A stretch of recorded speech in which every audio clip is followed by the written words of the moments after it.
Connecting the Dots, Reliving Northwoods History with Kerry Bloedorn is brought to you by Fourth Floral, Mel's Trading Post, Rhinelander Brewing Company, and Ritco Credit Union. It's hard to believe that the Northwoods of Wisconsin was under a mile-thick sheet of ice approximately 11,000 years ago.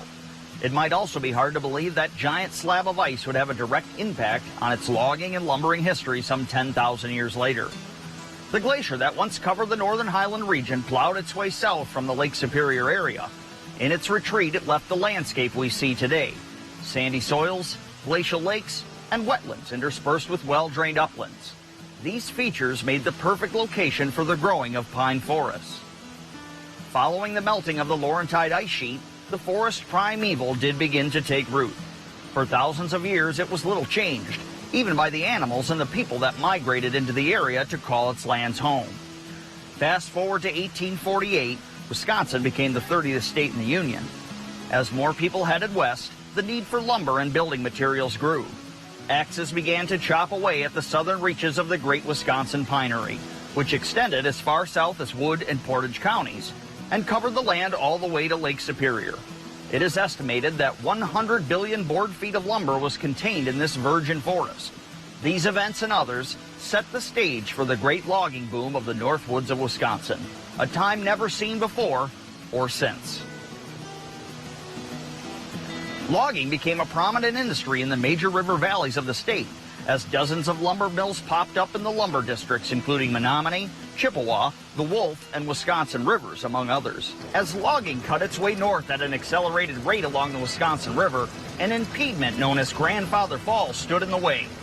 Falling approximately 105 feet in a mile, this boulder-strewn torrent of water made the transportation of logs to mill towns on the mighty Wisconsin too difficult. 157 mills had been built in the Wisconsin River Valley between the Wisconsin Dells and Grandfather Falls, but 1/3 of the pine timber in the state was above these treacherous waters. In time, profitability, ingenuity, and the demand for high-quality lumber would win out over this force of nature. In the mid-1850s, some of the first logging done on the upper Wisconsin River was started at what became Eagle River. Before proper roads or rail lines were built into the last of the Wisconsin wilderness, logs were floated to mills on the Wisconsin River and its tributary. The main target of the logging boom of the upper Wisconsin was red and white pine trees. These trees were highly prized for their qualities: straight grain, lightweight, and strong. And because they were buoyant, these were the first trees cut and hauled out of the great Northwoods.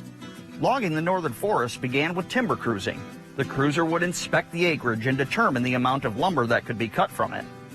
Following the purchase of the lands by lumbering interests would be a small crew that tramped into the woods in the fall to build a logging camp. Rudimentary log buildings would be constructed to house and feed the incoming winter logging crew.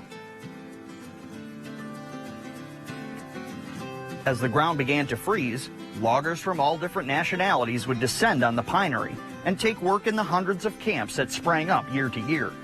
Logging between the 1850s and 1900 was primarily done in the winter to take advantage of the ability to build ice roads and use sleighs to transport the logs from the woods to a waterway.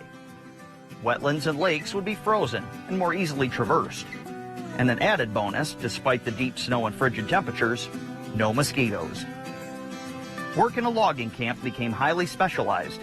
Teams of men would saw down the trees. Another pair would buck the logs into lengths as swampers removed the limbs from the logs. Teamsters used oxen or horses to skid the logs to an ice road where they would be put on sleighs and then decked in piles along a river to await the spring thaw.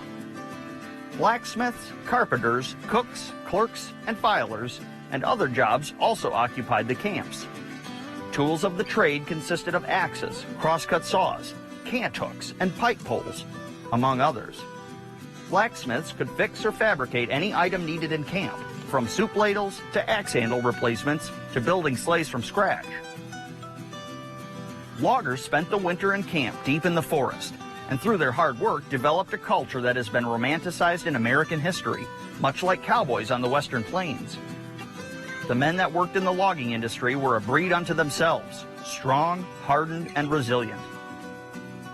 In the evening, the tired loggers retreated to the dimly lit, smoky, and smelly bunkhouse for storytelling and the crafting of legends like Paul Bunyan and hodags.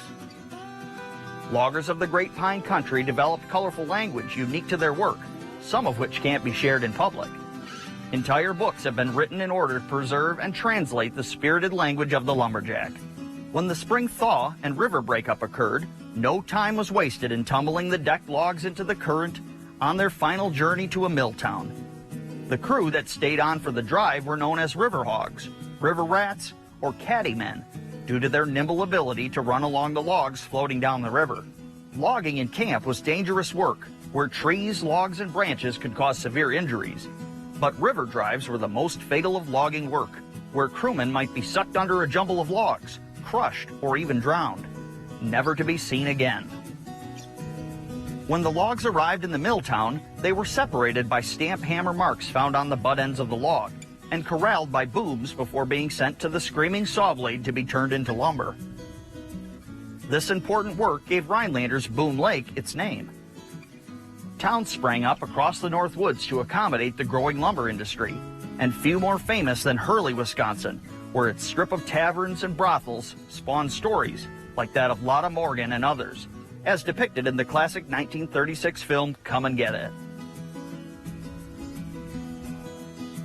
No shortage of books have been written on the Wisconsin's famous timber boom. Loggers worked hard and they played hard. After a long winter in camp, they would come to a logging boom town such as Rhinelander and blow off steam. Loggers would frequent the many saloons and boarding houses near the rail crossing, giving it the name the Hungry Hollow. Residents of Rhinelander still know it as the Hollow to this day. Fighting was common among the rough and tumble crews, never in a vicious manner, but more in a sporting way.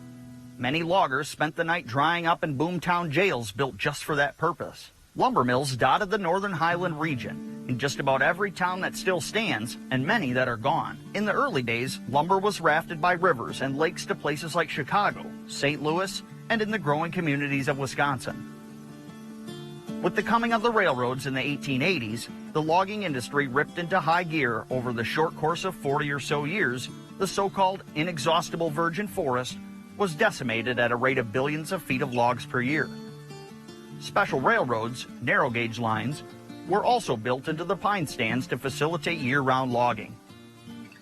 By 1900, over 98% of all the old-growth pines in the state had been cut, leading to the fortune of many, but the demise of a landscape that has never been the same. It is estimated there are more individual trees in Wisconsin than before the boom, but nothing can replace the ecology of an untouched forest filled with towering old-growth pines. Logging continued in the Northwoods after the initial pine cut turned to hardwood lumber and pulpwood for paper making. The Northwoods still has a robust forestry products industry to this day, owing much to the lessons learned and the heritage of the early days of logging in Wisconsin. Today, Wisconsin is home to many wonderful museums featuring the logging history, including one in Eau Claire, Wabeno, Kashina, Marinette, and the oldest logging museum in the nation at Rhinelander. These museums give us a view of the old lumberjack life.